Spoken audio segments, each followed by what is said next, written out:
Welcome, class. This week's lecture is on the subject of temperament, emotions, and the self, facilitated by Cameron Martinez and Sharon Williams. What is temperament? Temperament can be described by the personality qualities that emerge early on in infancy that are relatively easy to discern, such as how active and social an infant is. Are they attentive to the world around them? Do they have an easy time adapting to new people and environments, or is it more difficult to get used to new people? One other way to discern a child's temperament is if they can be soothed by a caregiver when they're upset. Infants will demonstrate patterns of eating, sleeping, feeding, crying, and self regulation. These are all examples of ways to discern an infant's temperament. Three types of temperaments emerge early on in infancy. There are infants that can be described as easygoing, who have low intensity levels, they're easy to soothe, generally react positively to change. The second type of temperament would be described as difficult, where infants demonstrate patterns of behavior that are not as easygoing. They might have very intense reactions to new environments and display negative emotions. These infants tend to have more difficulties feeding or sleeping.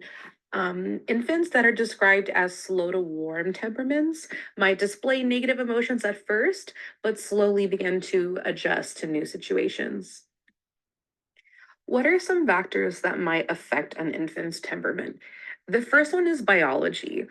Many infants display personality qualities even in the utero. Some might be very active babies in the womb.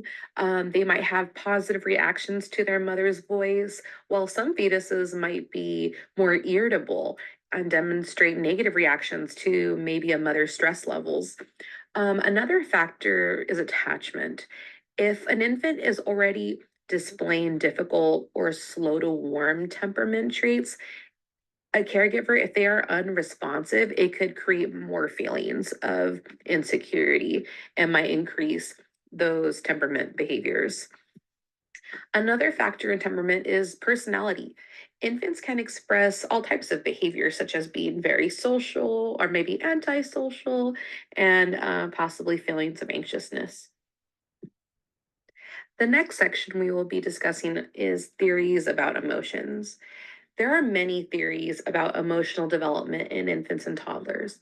Some theorists assume that babies are born with a set of discrete emotions. Other perspectives assert that emotions are learned gradually and are shaped by our experiences and interactions with others. While other theorists believe that babies, as they develop cognitively, emotions appear as well. And lastly, one theory is that it's hypothesized that infants can only express emotions once they become self aware. I have it listed if you would like to know more details about these various theories. It's on page 171. Our text provides a few key terms that I have listed here for your reference. The first is primary emotions. Primary emotions can be described as the emotions that are present from birth. If an infant is hungry or uncomfortable, they can express discomfort through facial expressions, vocalizations. They can also express interest and enjoyment. Later on, at ages 2 and 3, is where we begin to see more complex emotions. Secondary emotions would be a toddler experiencing jealousy over a toy, or guilt when they've done something mischievous, or possibly empathy when they see a friend crying. It's amazing that infants can use their face, their voice, their body to express emotions, and they can even show that they notice others and they respond to the emotions of others as early as 2 months. Toddlers can also regulate their emotions as they begin socialization and respond to the tone of other people's voices. At ages 8 to 12 months, infants are social little humans and they begin comforting and helping others who are experiencing emotional distress. The last concept that we'll be discussing is the sense of self. At age 6 months, an infant can recognize their own name. They'll also begin to recognize themselves in the mirror.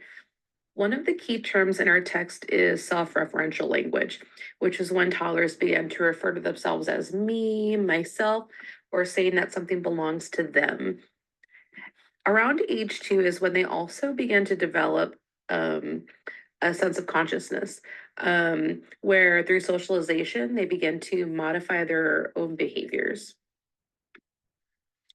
The scholarly article that we have chosen is called Brain Behavior and Cultural Context.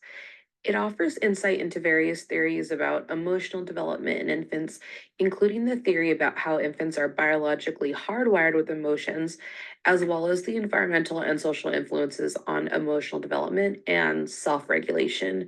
I have attached to the slide the citation for the article, as well as a link to the PDF.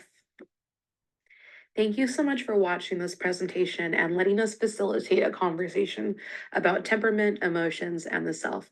Hope you all have a great rest of your week.